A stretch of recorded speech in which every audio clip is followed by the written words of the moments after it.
1980-കളിൽ Japan agency of forest എന്ന ഒരു വിഭാഗം അവർ ധാരാളം റിസർച്ചേഴ്സിനെ വനങ്ങളിലേക്ക് പറഞ്ഞുവിടാൻ തുടങ്ങി.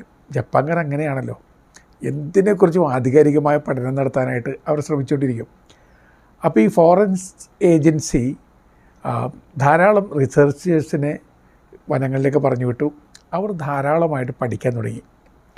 അവരാണ് ഈ ഫോറസ്റ്റ് തെറാപ്പി എന്നൊരു ടേം വളരെ പ്രചാരത്തിലാക്കിയത് 80-കളിൽ. എന്താണ് ഫോറസ്റ്റ് തെറാപ്പി? നിങ്ങൾ കാട്ടിലൂടെ സഞ്ചരിക്കുമ്പോൾ ആ കാട്ടിലെ കാറ്റും കാട്ടിലെ വായുവും കാട്ടിലെ ഗന്ധവും കാട്ടിൻ്റെ ആ നൈസർഗിക ഭാവങ്ങളൊക്കെ നിങ്ങളെ തൊട്ട് തലോടി, നിങ്ങളതിനെ തൊട്ട് തലോടി നിങ്ങളുടെ രോഗത്തിന് ശമനം വരുന്നു.